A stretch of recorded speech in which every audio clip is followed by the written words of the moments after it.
Welcome everyone to our Sunday gathering for Sk'aliCh'ehl-tenaut. If you have not seen one of our shows before, this is a good one to see. It's going to be good. It's going to be fun. We gather every single week in faith, prayer, and education as we all are on this journey together to get Lolita Tokita'i Sk'aliCh'ehl-tenaut home. Hello, Alejandro from Miami. How's it going? Everything's okay. I'm so happy for having Vanessa today. How are and you, Annette? And like I said, every time I repeat like a machine, recording machine. Keep praying for Lolita. I encourage everybody to send in a respectful manner letters, calls, email to the mayor, Lady Cava, and Commissioner Regalado, and we were close to achieve this goal. So it's about time, but it's gonna happen sooner or later. Thank you. Awesome.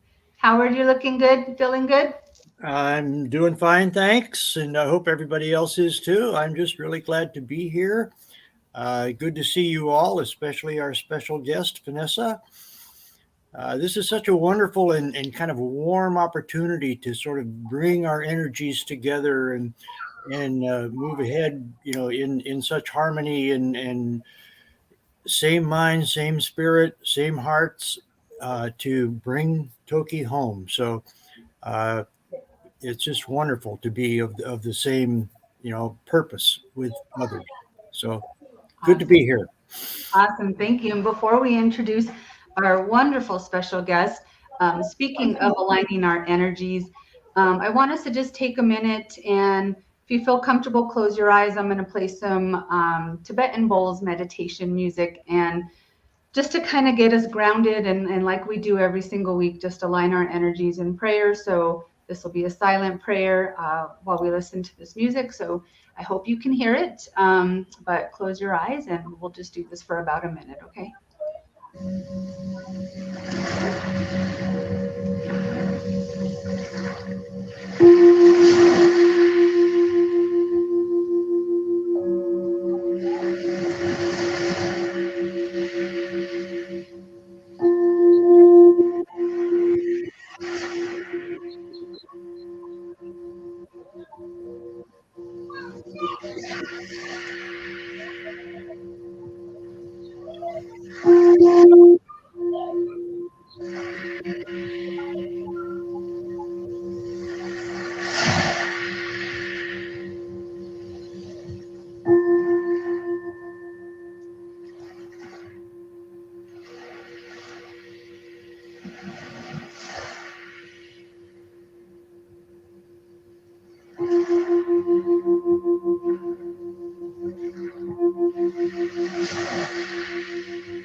All right, thank you. Thank you for joining me in that. You can come back into the room. I don't know about you, but those Tibetan singing bowls will drop me into meditation so fast. So I had to keep tapping on my desk so that I wouldn't do that and forget to turn it off. Thank you again, everyone. If you're just joining us for our weekly gathering for Sk'aliCh'ehl-tenaut, please type in the comments where you're watching from. We love to see that.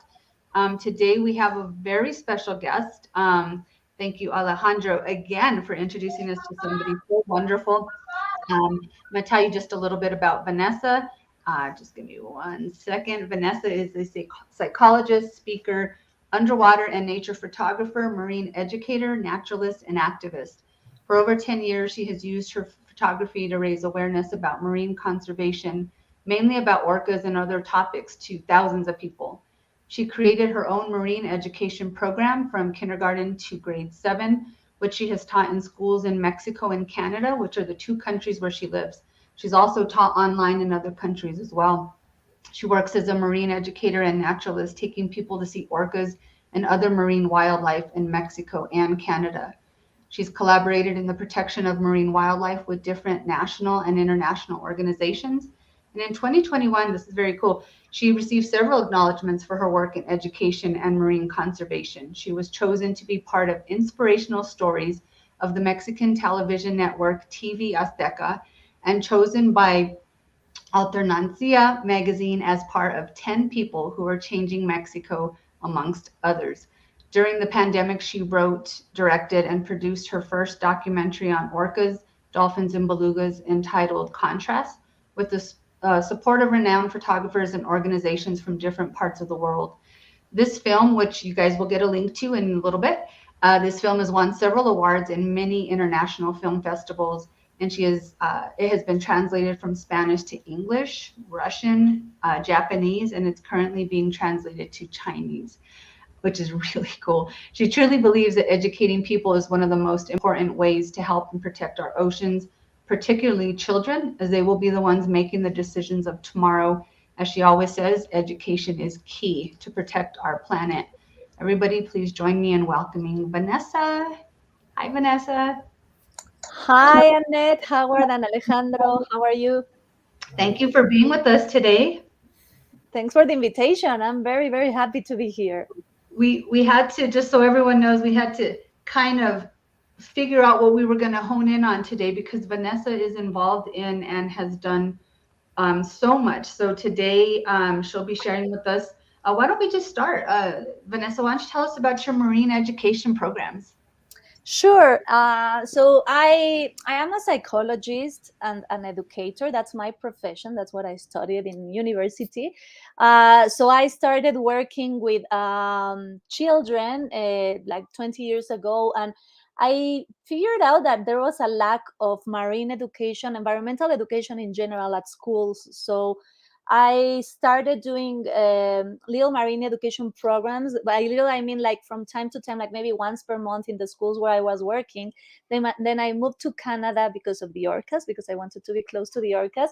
So I started teaching in a school in Vancouver that I'm very grateful with that school, Pacific Spirit School, because they really believed in me and they saw the passion that I brought into the classroom. So I created my own marine education program, and it was like a regular class. Well, it is a regular class once per week, and it's part of the curriculum of the school. I've also been trying to teach that curriculum in other schools in Mexico. So I see what I see is that there's this amazing curriculum at schools where children know chemistry, mathematics, literacy, but they don't even know how to save the animals, the wildlife, the endangered wildlife in their environment. They don't know how to grow carrots. So I think it's very, very important. So yeah, I'm very happy that I've been able to teach marine education at schools, and mainly because, as you mentioned, Annette, I truly believe that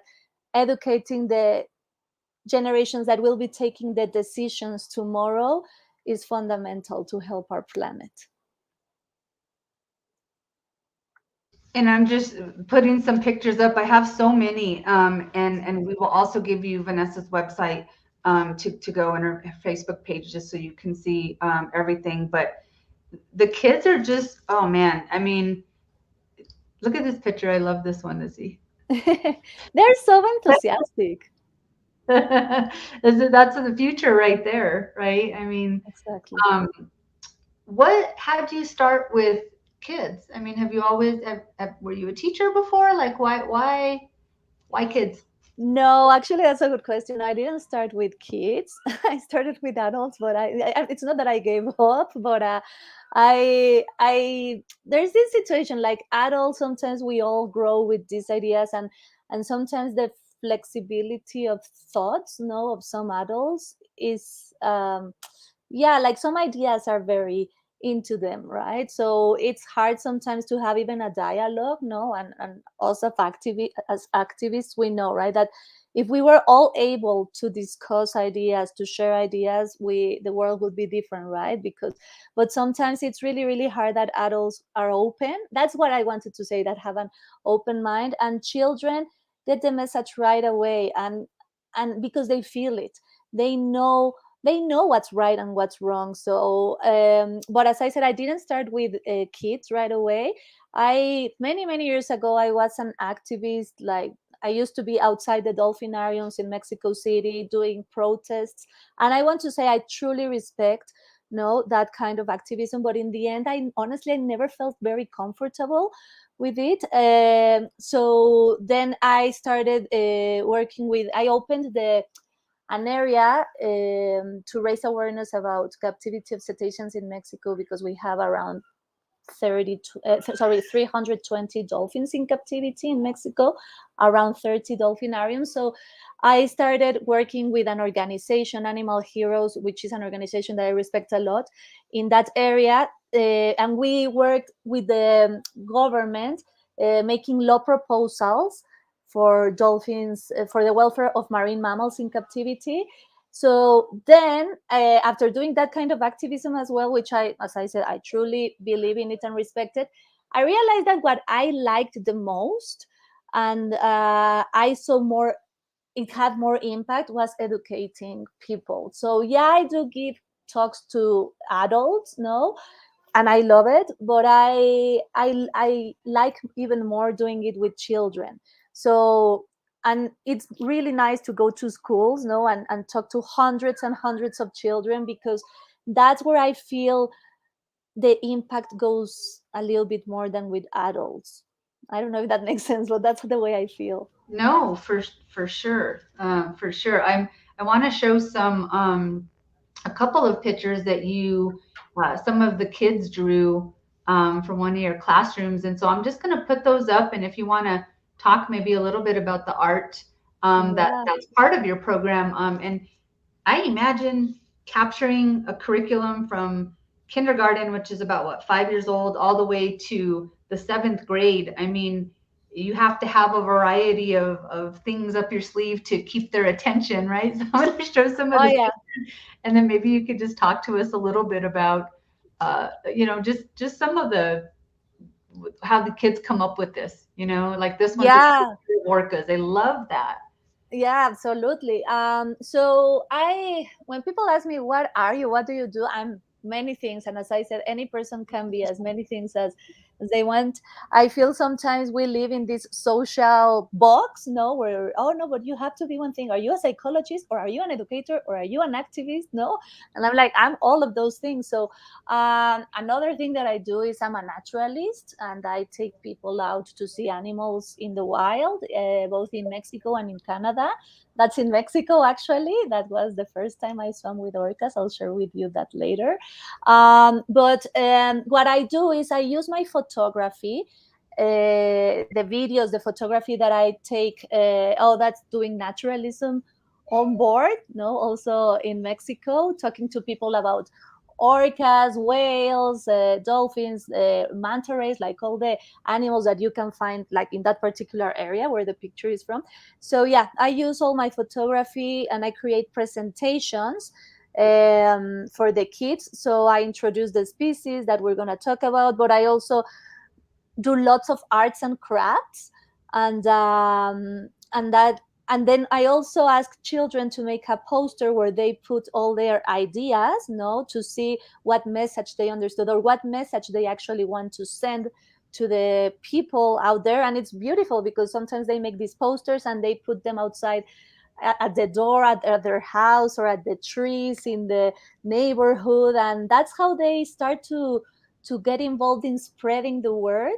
So yeah, as you said, it depends on the age. So with the little ones, I have to be like super like acting and ask them to move, and let's all stand up, and let's imagine they come to capture us, and everybody goes under their desks, and imagine this is your house for the rest of your life, and then sometimes children cry, which I don't think it's wrong, like, because I'm also a psychologist and an emotional educator, and people, it's not wrong to feel sad, it's not wrong to be angry, it's part of being humans. So I think, and what people have told me a lot, is that I have that way of connecting the message with the emotion of the children. So I think that's very valuable.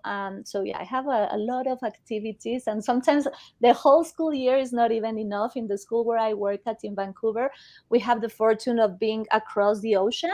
So we just cross the street, and I take sometimes the children to the ocean, and we don't only talk about orcas, we talk about tiny species like barnacles, whales, no, and we go all the way through the school year until we, at the end of the school year, it's whales, no. So I love it. I love it. I love it. I truly believe that should be a program. I'm not talking about my program, like a marine education program should be part of the curriculum of every school, because without the ocean we wouldn't be here. Like more of the like 3/4 of the ocean, of the air we breathe, of the oxygen, it comes from the ocean. It's as simple as that. If you don't take care of the ocean, then you're not taking care of yourself.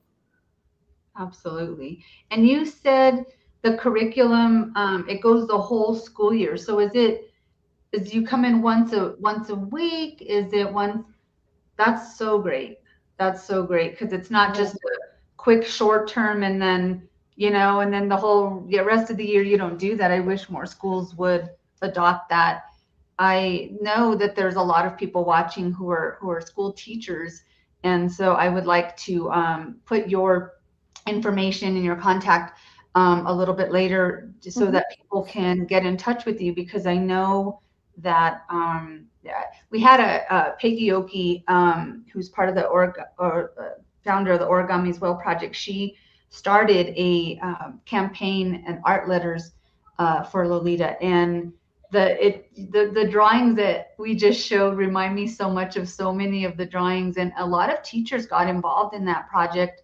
Christina Mully helped on that. A bunch of people helped on that, and we're able to get teachers from all over to go in and talk to.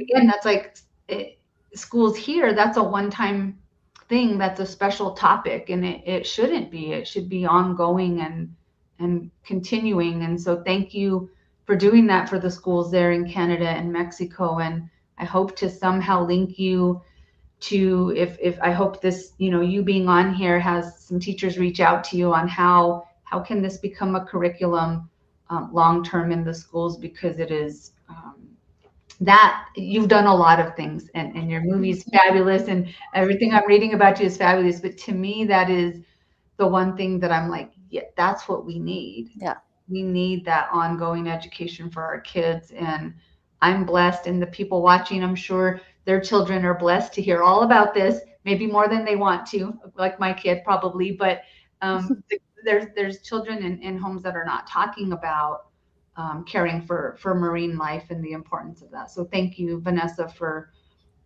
everything you're doing with that. You mentioned also being a naturalist. You want to tell us a little bit more about that? Yeah, I started working several years ago. I started scuba diving, and I started going out with different companies. And there was this one company that the owner, he saw like my passion, no, for the marine environment. So I started. He took me as a naturalist. He made me study a lot about the area, no, where we went to, and then I moved to Canada. As I said, like, orcas kind of have been like my bosses, in the sense that that they have dictated somehow, some way, where I live, no, and the way I live, no, because people say like, oh, like your life, it's so amazing, and it is, but it also comes with, like, you also have to give up lots of things, right? Like people sometimes sometimes only see like that beauty, and it's beautiful, as I said, and it's, life is about decisions, no. But what I want to say is that, I have given up many things for orcas, and I don't regret it. So I decided to give up everything in Mexico in 2017. And by give up, I mean like my job, leave my family, no kids. I don't have I don't have any kids. I want to clarify that I didn't leave any kids alone in Mexico. But I moved to Canada because I knew there was this resident population, right? The southern and the northern, because the orcas that we have in Mexico, it's like very different the way they move. So and I well, we all hear so Free Willy, right?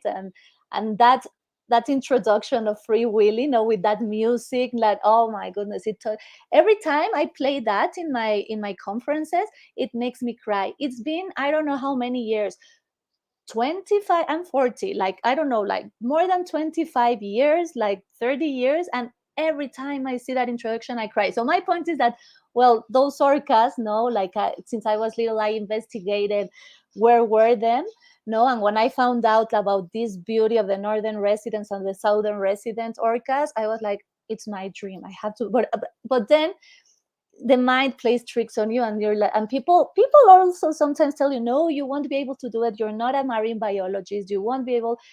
And that's something that it's hard, like socially sometimes it's like, no, you have to do this, you have to do this. And once you're brave enough to be like, you know what, I'm here to live the life that I want and not the life that you guys are expecting me to live.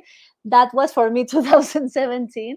And that was like, I'm leaving, no. And I moved to Canada, and every summer I've been working with them, well, except with the pandemic.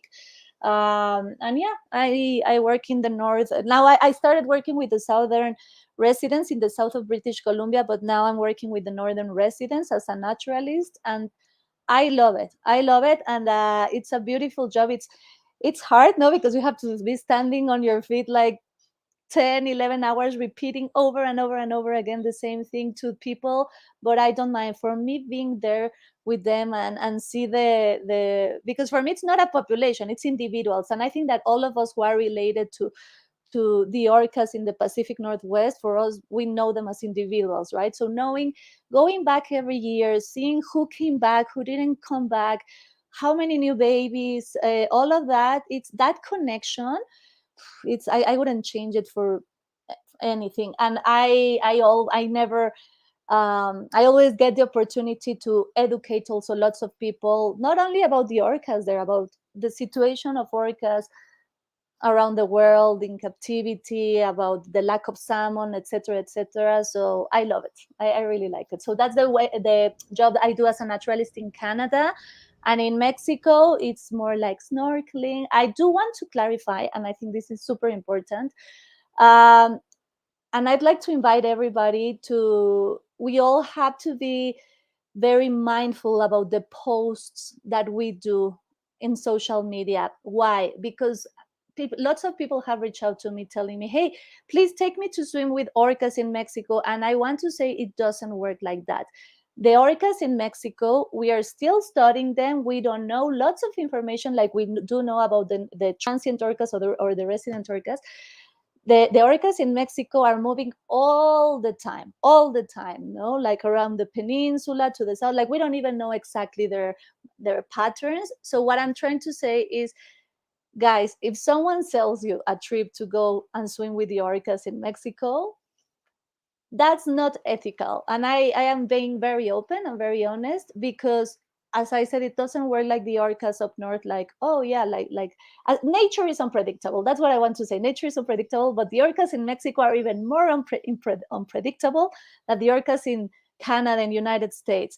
So, and also you have to understand the language of the animal, like if they are open to have an interaction with you or not. So I just want people to be very mindful about this. It's very important to have good practices while swimming with orcas. We are all still learning in Mexico about this, but as I said, it's not like Norway, no? Like I know that in Norway, like, oh, people go swim with them, there's a season. In Mexico, it doesn't work like that. And I would like to ask people that if you ever go and swim with someone and want to swim with orcas in Mexico and someone takes you out, just check that the person who's taking you is an ethical person, because I don't want the orcas in Mexico to be harmed by boats. I don't want them to be harassed by boats, and that can happen when things get out of control. And I want to ask people on social media, when you post swimming with orcas in Mexico, please be very mindful. And also in Canada and United States, fortunately, we have very strict regulations when it comes to distance. So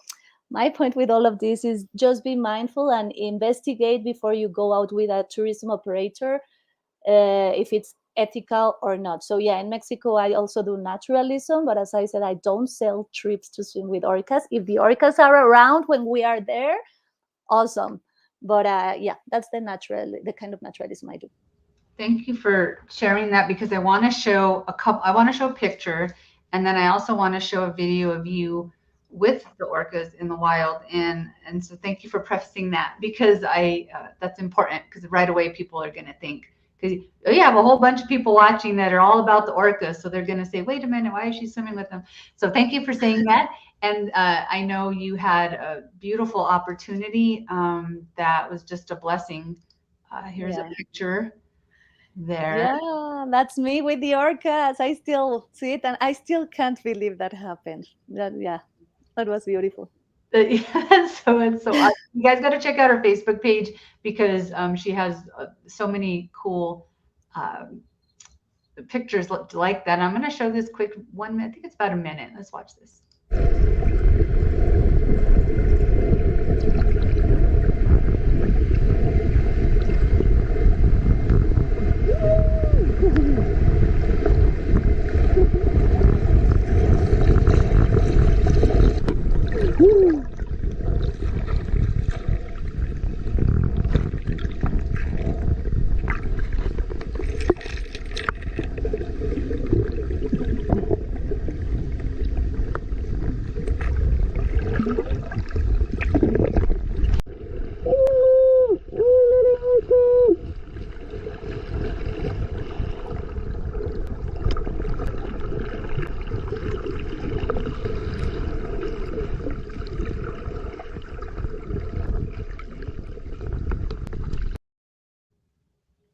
Wow.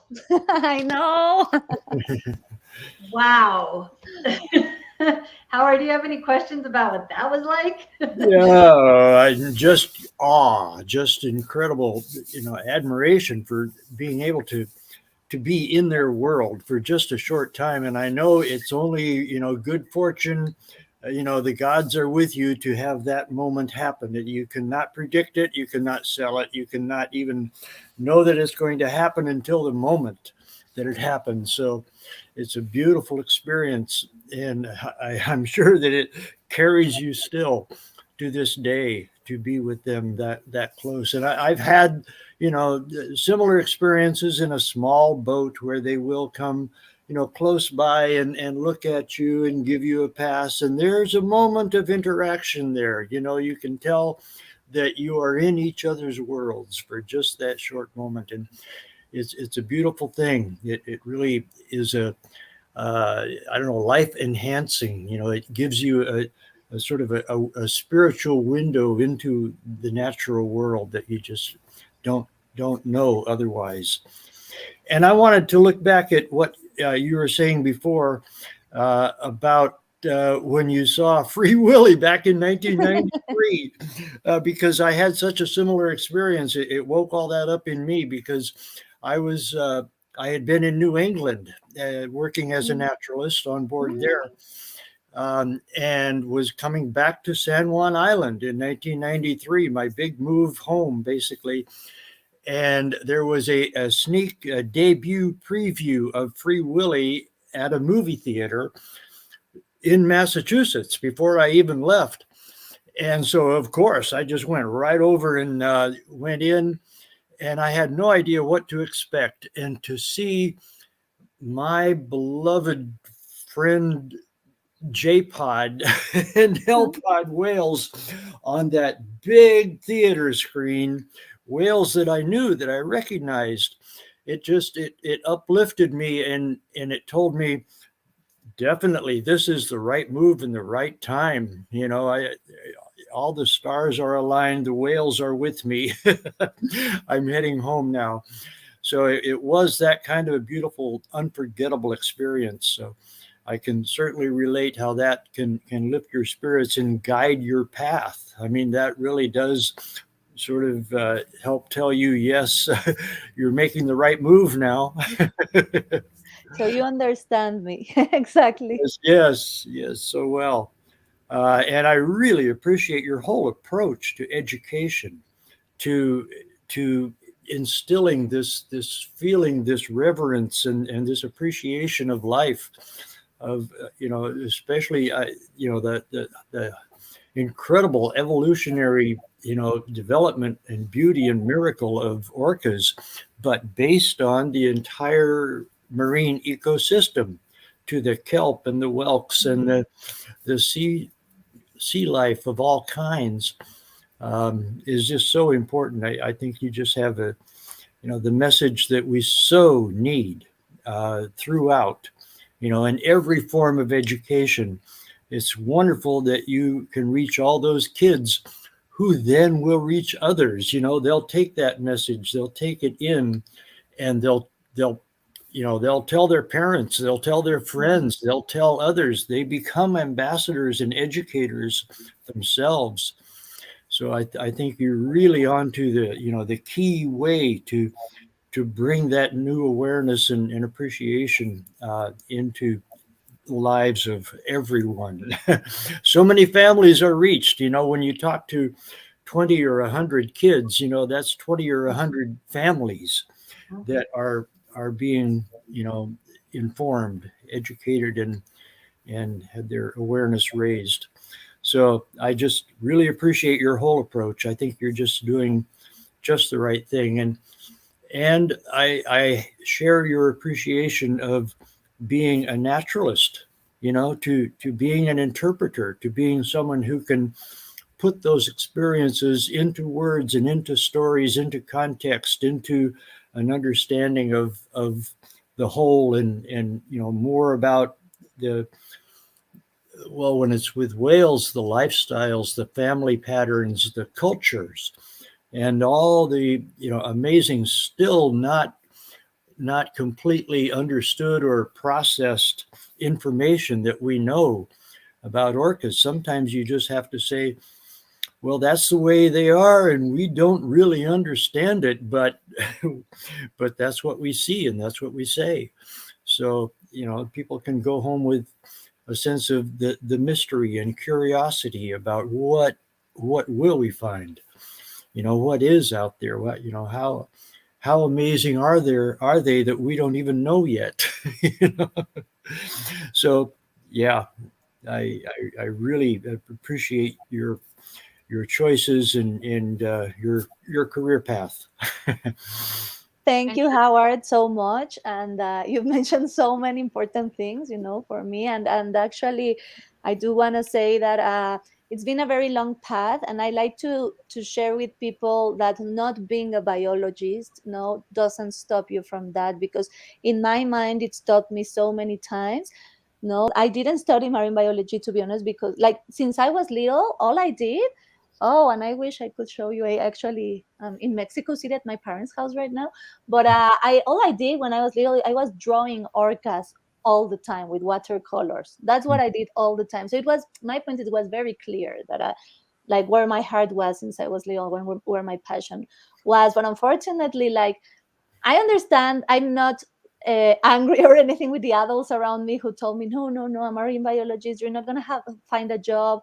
You're not going to get well paid. I understand it came from a place of love and protection. No, but it was wrong in the end. So, so I didn't study that because of that. I was afraid of that. So my point is that I was telling Annette yesterday that most of the messages that I get are mainly from women, young women who are like, "Hey, how did you do what you do? What no, like how is it you're a psychologist and slash educator? Because I have both careers. Like, how did you do that? And you work with orcas in the wild, and you're a naturalist, but you're not a biologist." So my point is like it wasn't easy, but I truly believe that when you put your heart, when you know exactly where your heart is, it leads you. And yeah, there are many obstacles in the way, but if you have that in mind, that's what I want, because I personally believe that we only have one life. I hope we have more, but that's what I believe. But what I'm trying to say is that if this is the only life that we have, no, why would you live it the way other people want to live it? Like, you have the right to choose. So that's what I want to tell people. Like, please, like, if you want to work with orcas, if you're not a biologist, there are other ways. There are other ways. Just follow your passion. And yeah, so thank you so much for your words, Howard. I really appreciate it coming from you. And I do want to say that when I first met Howard and Ken Balcom and Ingrid Visser, no, in the Orca Pod, I was so excited. But I was, because I'm half Mexican and half Argentinian. Alejandro, who's Argentinian, understands. Argentinians, we yell and we are super passionate, no, and Mexicans, we're super sensitive. So I was pretending that I was like, oh yeah, it's fine. But inside of me, I was like, oh my gosh, I was so excited. I respect your work a lot, Howard, a lot. And I'm very happy for all that you've done. And I actually wanted show you that one of my students, going back to education, what you were saying, one of my students last school year, she decided instead of giving me a present, donating to Orca Network.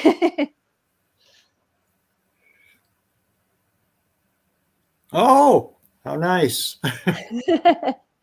so so as you were saying, if it goes all school year, once per week, then that's it. Oh, what you were saying actually, Howard, that I want to say that totally happens is that children end up educating their parents, and that's the beauty. I've had so many parents telling me, we already had tickets to go to Orlando and to SeaWorld and all of that, and now my kid doesn't want to go because of your class. Like they're not angry, they're just saying like, I spent so much money, and that makes me so happy.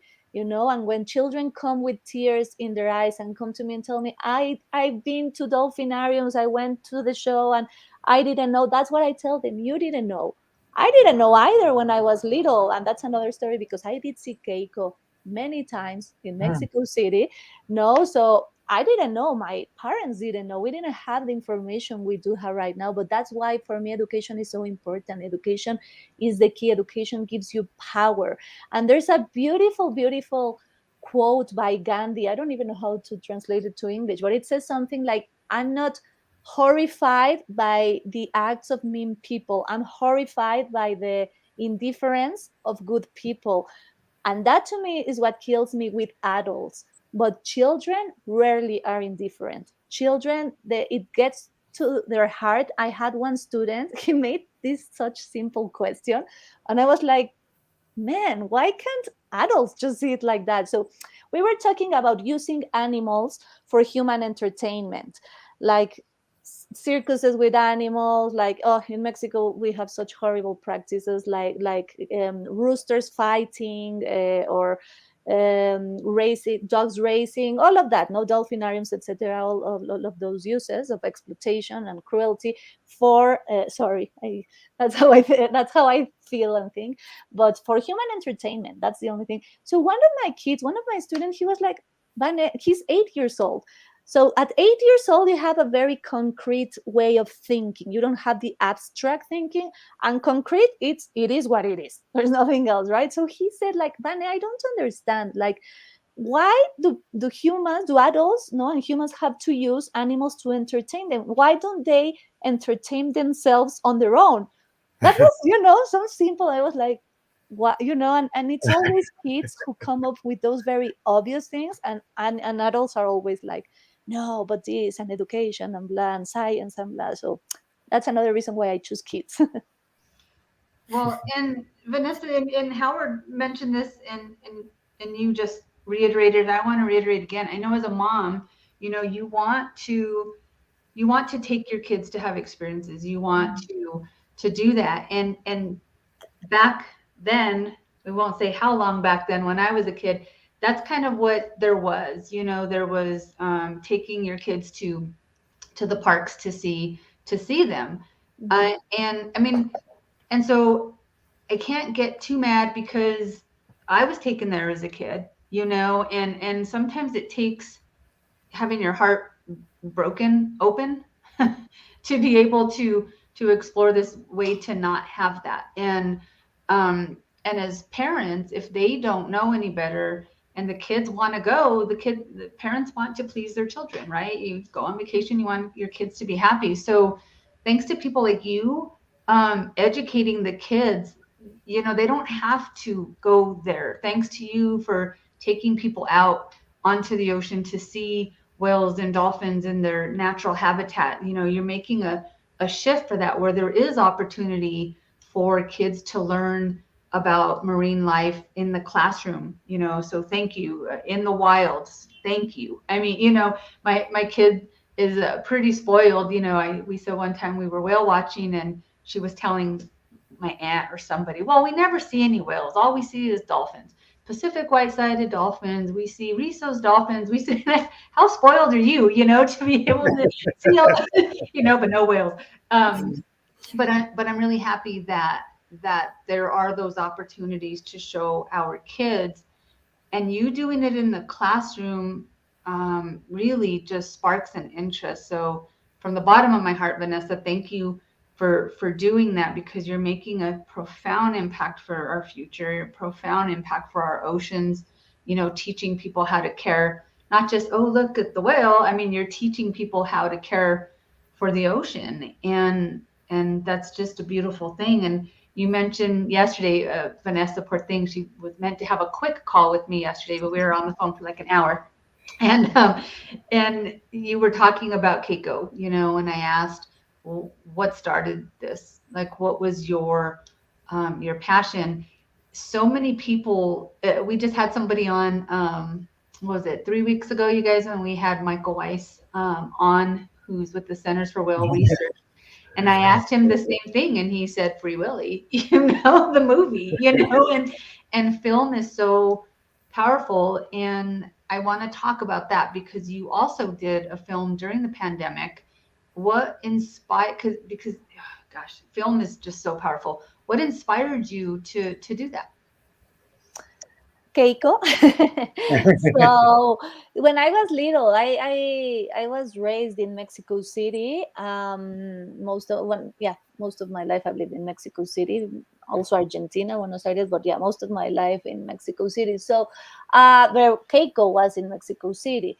So yeah, for us to have an orca, in Mexico City, in this place called Reino Aventura, which doesn't exist anymore, yeah, it was a blast to go. My mom says I wanted to go every weekend, and she was like, well, I can't really afford to take you every weekend, but she took me a lot there. And as I said, there, she didn't know, like, it's interesting because when I started doing talks in schools about life in the wild versus captivity, that specific topic, when I invited my parents to that talk, my mom, I saw her, I was in the stage giving the talk, and my mom was on the front row, and she couldn't stop crying.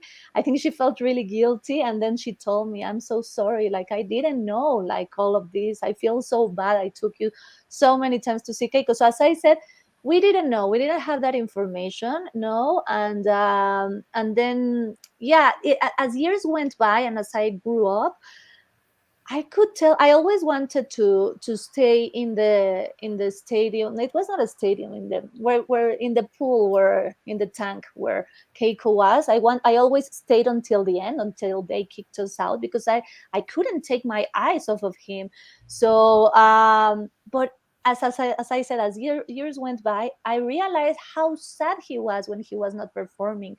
The look in his eyes, it was like he was dead, in, but alive, and it was like, I remember he was like at the not corner, at the, like, the tank is here, and his rostrum was like this, just watching all the people leave and just logging there, and it broke my heart. And it was kind of at the same time when they started with all the Free Willy thing. So when I saw Free Willy, as Howard says, it touches you, like, it just, yeah, like, you have to be a stone, no, to be touched by that movie. So that's and then years went by, and then, well, I started education, and so during the pandemic, I ran away from we didn't know what, at the beginning of the pandemic, we didn't know what was going to happen. So I ran away from Vancouver, and I came to Mexico City. I was like, I want to be with my family. I don't know what's going to happen.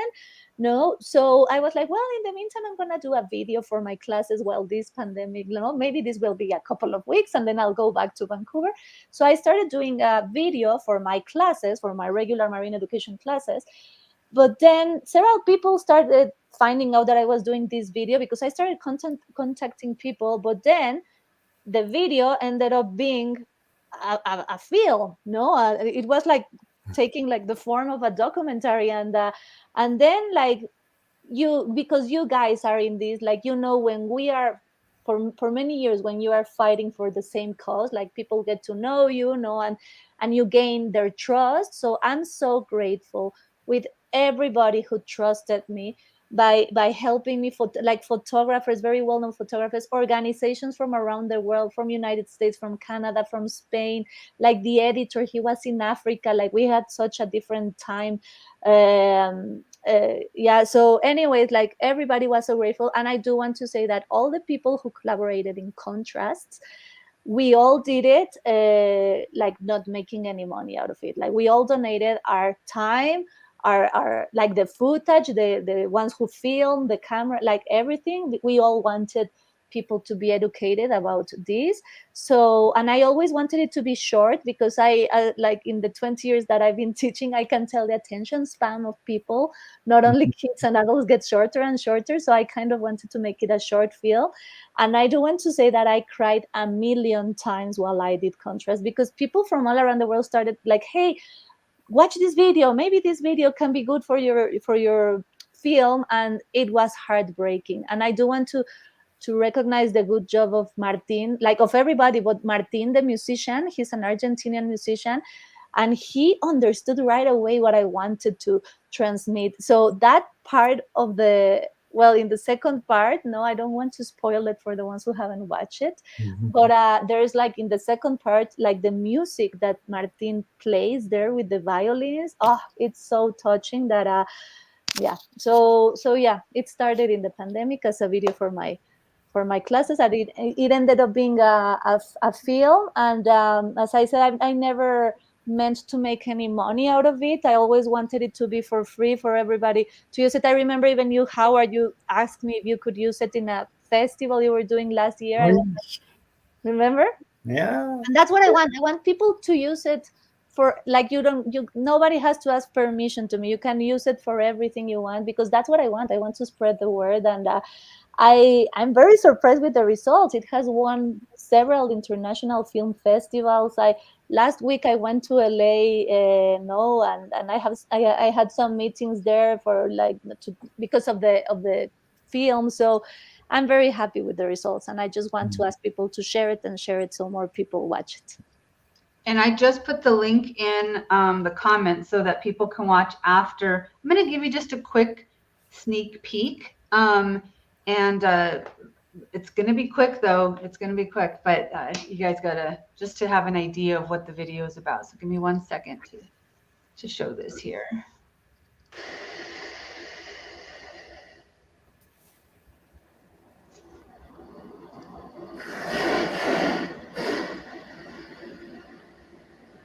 What is freedom?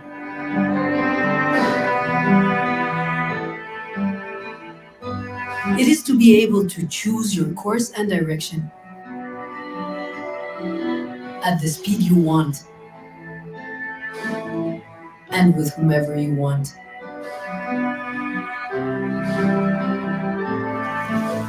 It is being able to express yourself.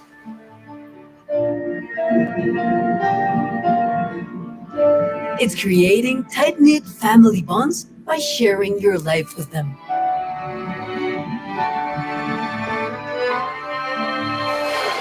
It is to travel without limits the immensity of the ocean and swim a vast distance in a single day.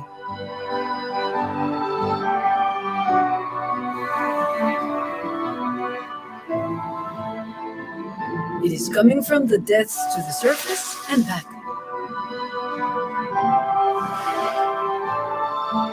It is to recognize your natural habitat. It is being able to communicate with those who speak the same language.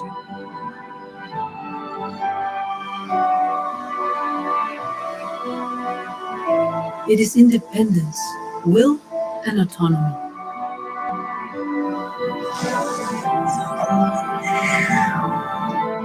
Freedom is the foundation of all your rights.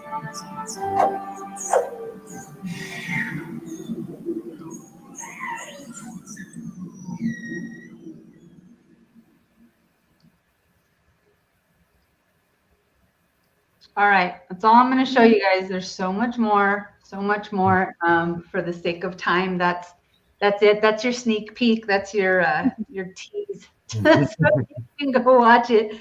And again, I put it in the comments there. We have some people that I know you're going to want to meet. Vanessa Prigollini is so she's wonderful, wonderful lady. She said here, wonderful to see how much Vanessa and I have in common in philosophy and life choices. I hope that we will someday meet. So I think you two should, and I will exchange your information privately so that you two can get in touch with each other. But again, please check out Vanessa's Facebook page, your website. What's the address to your website? It's my name, Vanessa Prigollini. Well, www.vanessaprigollini.com. And in my website, there's the link to Contrast. But also, if you just look for it in YouTube, you just write Contrasts, the film. Yeah, you can find it there as well.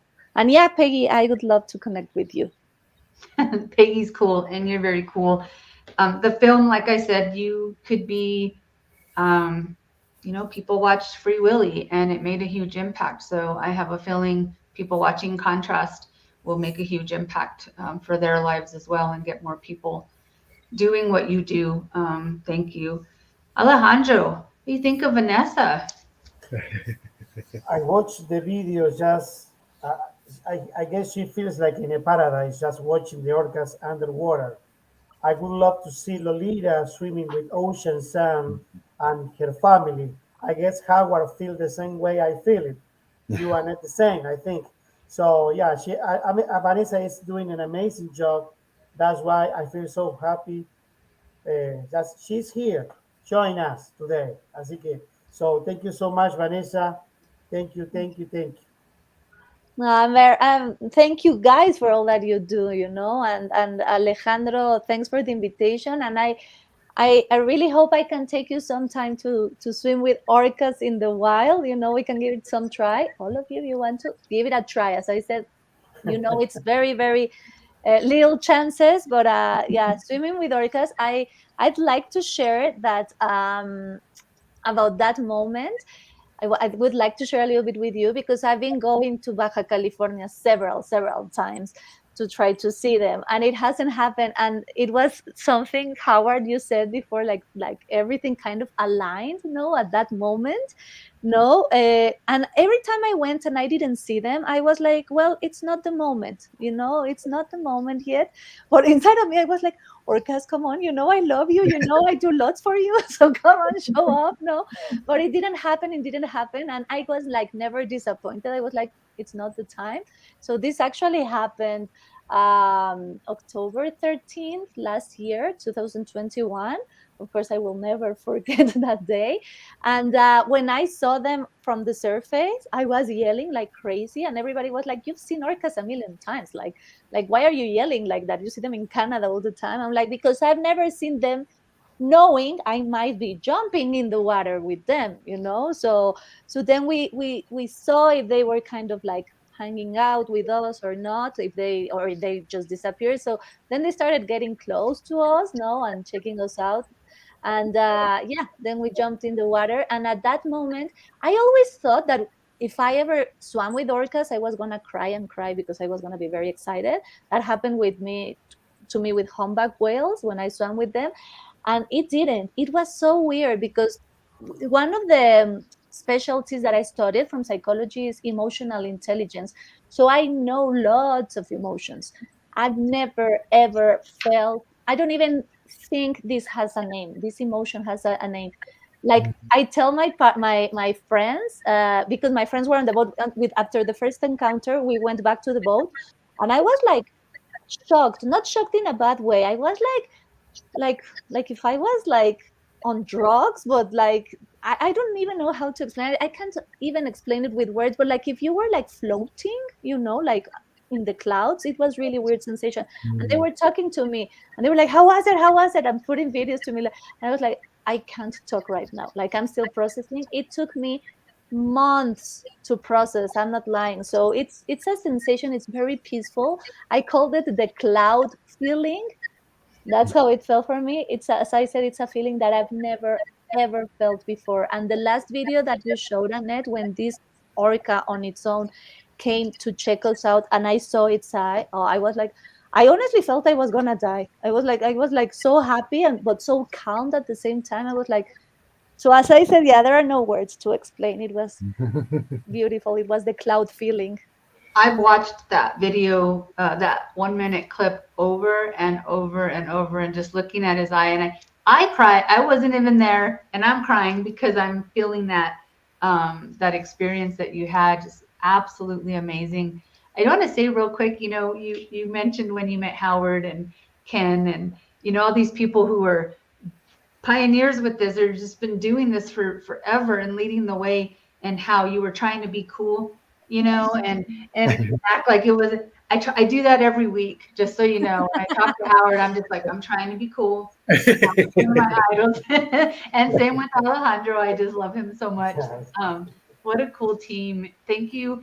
I want you to know I did ask Vanessa to come back and maybe do, since she has done some online conferences, and maybe we can have one with her doing an online conference. I do want to, we have a little superstar named Addie, and Addie's quite famous with Toki TV. She's been on our show, Lemonade for Lolita. I would love to have her on the show with you when we do our next segment, because I think she would have some really beautiful, heartfelt questions from I think she's 9. Addie, I'm sorry if that's not your age. I think she's 9. She might be a tiny bit older, but just to have that dialogue, because I think some of the questions the kids ask, we could have probably a whole segment on that. We're getting close to our hour, but thank you so much, Vanessa, and we will definitely have you back on. Any final words, Vanessa, for people watching? Well, I just want to say that please watch my film Contrast. Please share it with everybody, because it's a very, very concrete message. It's very easy, and it shows us how I as I said, I don't want to spoil it, but it shows how us had the answer, how we can help, and also I'd love to come back, Annette, and I'd love to invite, if possible, one of my students, Buki, who got really touched by Lolita's story when I told him about it, and yeah, he's creating hashtags and stuff to help Lolita and raising awareness in his neighborhood and all of that. So yeah, I'd love to come back. Thank you, Howard, Alejandro, Annette, for the amazing job that you are doing. If you need any help from me, I'm more than happy to do it. And yeah. Thank you. And to close, you will definitely be back on. I can see that for sure. And I see us ongoing chatting often. So, Vanessa, I will get you in touch with Peggy Okie. Do you want the two of you to connect? I think that would be fabulous. Alejandro, you and Howie are the superstars today. So not only are you on Toki TV, you are Oh yeah. No, listen, not me. The professor, only the professor. Oh, you too. He's gonna be the star, because everybody in Argentina is waiting for his class, his master class. So no, even we did an amazing event with Vanessa. So that's why I recommend everyone just her class online, because even I learned a lot. Many things I didn't know about the Orcas, and just watching all the videos he shared, pictures, all the information like Howard did, and Howard does the same. I learned a lot, a lot. So I hope we can have Vanessa again back here for the TokiTV show. Again, like you said, Annette, we have the show now, so I appreciate if you can share the link gonna be in the YouTube channel for Marine Parks. So you can post it, please. So how we're gonna be the start? Well, thank you, Alejandro, and I'm trying to be cool too, because I was so excited about what you said about your moment with the Orcas, and it left you in a cloud, or it left you without words to even explain or process what you had just felt and known with those Orcas. And I do try. One of the comments says it sounds like a Paralympic thing, and exactly. it's the enhanced empathy, the ability to look into your soul, your personality, your you in a way that you just don't feel very often at all, really, in life. And I call it whale magic. I mean, it happens so often. So many people have just shaken their head. How can we explain this? And it really does give me a feeling like they have a perception, they have a look, inside your mind, inside your soul, the kind of empathy that is very hard to describe, and that we can learn a lot from. That I think is so valuable. It's how they live their lives together.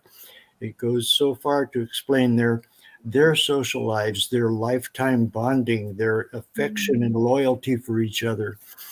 It's a fascinating topic. So thank you for opening that. And I guess we're over time, but you were talking about Keiko. Yeah. And that brought up, so many of my, I never saw Keiko in Mexico. I saw him in Oregon. I saw him in Iceland, but I never saw him there. But I heard stories. We were able to talk to some of the movie crew that made Free Willy, and they talked about how he was always so interested in what they were doing. He was learning along with them. He was so fascinated by everybody there, and they could feel it, and they all felt such love and affection for him just because of the way he was looking at them. And there is a scene in the movie that really doesn't have anything to do with the plot, but they left it in the movie because it happened in real life. And it's the scene where in the movie, it's Jesse, the boy, falls in the water and he goes unconscious. And Willie brings him up to the side of the pool and saves his life. And that actually happened in real life, that there was a custodian whose little boy, a 2 or 3 year old, fell in the water and sank to the bottom. And Keiko, while nobody was watching, picked him up and put him on the side of the pool where he, dried out and breathed again. So he saved that little boy's life. Wow. And when they shot the film, they thought that they would probably have to use a stunt double, and an animatronic Willie, a robot. They didn't.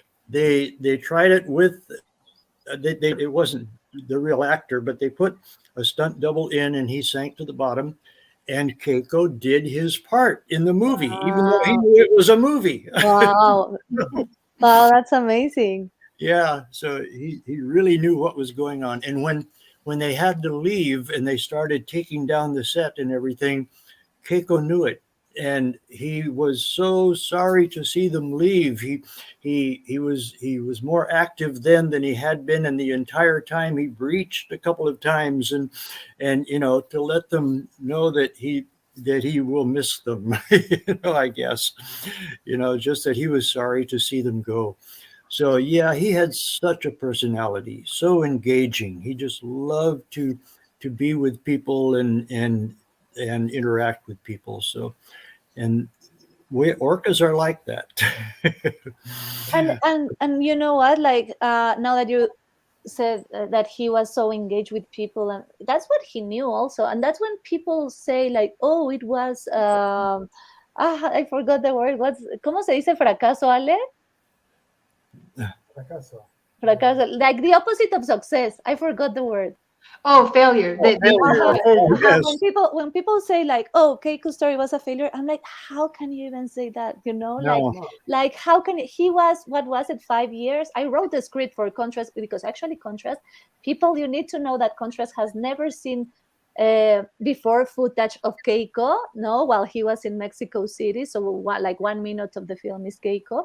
And when people say like it was a failure, I'm like, what do you mean? He lived for 5 years Exactly inside the ocean. He felt the currents, the waves, the tides, and he traveled like a long distance on his own, so anyways, like yes, he was used to, like you were saying, he was engaged with people.